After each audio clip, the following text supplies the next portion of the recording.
ரதிய காடுப்படியில் இன்றைக்கி அக்கா பாலாக் ஆனியன் பக்கோடா செய்ய போகிறேன். எப்படி செய்கிறேன்னு பாருங்கள். இப்போ அக்கா கீரை எடுத்து கடையிறதுக்கு யூஸ் பண்ணி பொரியல் பண்ணிட்டேன். இது அந்த பாலாக்கு தண்டு எவ்வளோ கட் பண்ணி வச்சுருக்கிறேன் பாருங்கள். நல்லா அலசி கட் பண்ணிவிட்டு நல்லா அலசி வச்சுருக்கிறேன். அது ஒரு கைப்பிடி 2 கைப்பிடி ஒரு கைப்பிடி கூட கொஞ்சம் இருக்குது. இப்போ பாலாக்கு ஆனியன் பக்கோடா செய்கிறதுக்கு அக்கா ஒரு 1½ கப்பு கடலை மாவு எடுத்துருக்கிறேன். எதில் அளக்குறீங்களோ அளந்து எடுத்துக்கோங்க. இது வந்து பெரிய வெங்காயம் ஒரு மீடியம் சைஸ் பெரிய வெங்காயம் 2 வெங்காயத்தை நல்லா மெலிசாக கீத்துக்கிட்டா அக்கா கட் பண்ணி வச்சுருக்கேன். அதை போட்டுருவோம். இப்போ அந்த பாலாக்கு ஒரு கைப்பிடி அளவு இருக்குல்ல, அதையும் போட்டுடலாம்.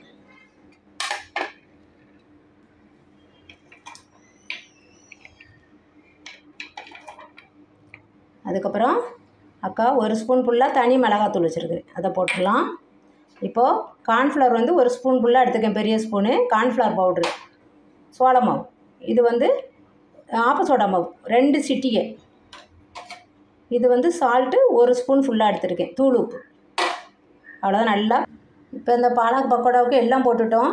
கொஞ்சம் பெருங்காயத்தூள் ஒரு 1/4 ஸ்பூன் அளவுக்கு போடுவோம். கொஞ்சம் வாசனை டேஸ்டியாக இருக்கும். போதும், அக்கா 1/4 ஸ்பூன் அளவு போட்டேன். இப்போ நல்லா பெசரிக்கலாம். கொஞ்சம் தண்ணி தெளித்து கொஞ்சம் கெட்டியாக அப்படியே உதிரியாக பிசையணும்பா, ரொம்ப கட்டி கட்டியாக இருக்கக்கூடாது. இப்போ ஃபஸ்ட்டு நல்லா பசரி விட்டோம்னா இதில் உள்ள ஈரத்தன்மை எவ்வளோ தண்ணி தேவைப்படுதுன்னு நம்மளுக்கு தெரியும்.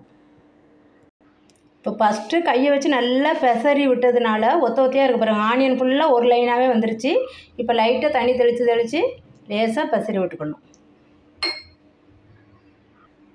இப்போ பாருங்கள் அக்கா எந்த அளவு பெசரி இருக்கேன் பாருங்கள்.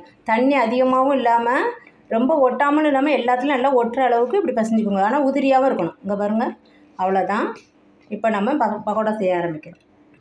இப்போ அக்கா ஒரு வடை சட்டியில் ஆயில் காய வச்சுருக்கேன். ஒரு 1/2 லிட்டரு கொஞ்சம் குறைவாக ஊற்றிருக்கேன். ஒரு 400 ஆயில் இருக்கும். இப்போ நம்ம அந்த வந்து பெசரி வச்சுருக்குறோம் இல்லையா, அந்த பாலாக்கு தண்டும் ஆனியனையும் நம்ம பக்கோடா போட்டுடலாம்.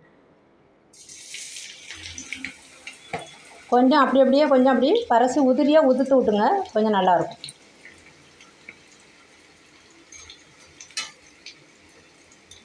எண்ணெய்க்கு ஏற்ற மாதிரி போட்டுக்கலாம், அவ்வளோதான் போட முடியும். நெக்ஸ்ட்டு போடணும். நல்லா ஸ்பீடாகவே வைங்க, ஹை ஸ்பீட்லேயே வைங்க நம்மளுக்கு. அப்போ தான் கொஞ்சம் நல்லா மொறுமொறுன்னு சீக்கிரமாக வேகட்டும். இப்போ அடுப்பை ஸ்லோ பண்ணிட்டாக்கா பாலாக் ஆனியன் மெது பக்கோடா ரெடி ஆயிடுச்சு. இங்கே பாருங்கள், அப்படியே நல்லா வடிகட்டி எடுத்துடலாம். இந்த அளவு வெந்திருந்தால் போதும். வடிகட்டி நம்ம எடுத்துடலாம். எல்லாத்தையுமே வடிகட்டியாக்கா எடுத்துகிட்டு வரேன். நல்லா சிம்மில் வச்சுட்டு எல்லாம் வடிகட்டி எடுங்க. இந்த அளவு வெந்திருந்தால் போதும். இது பாலாக்கு ஆனியன் மெது பக்கோடா தான்.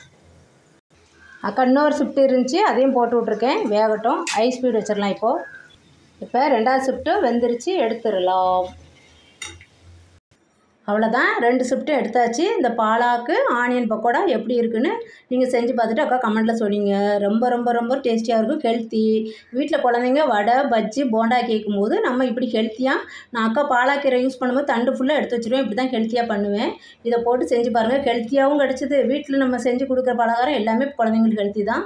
அதில் நீங்கள் இந்த மாதிரி கீரையை சேர்த்தது ரொம்ப ரொம்ப ஹெல்த்தியாக இருக்கும். இது செஞ்சு பார்த்துட்டு அக்கா கமெண்ட்டில் எப்படி இருக்குன்னு சொல்லுங்கள். கை வைக்க முடியல, ரொம்ப சூடாக இருக்குது. தேங்க்யூப்பா. ரதிய காடுப்படிக்கு சப்ஸ்கிரைப் பண்ணுங்கள், ஷேர் பண்ணுங்கள், லைக் பண்ணுங்க.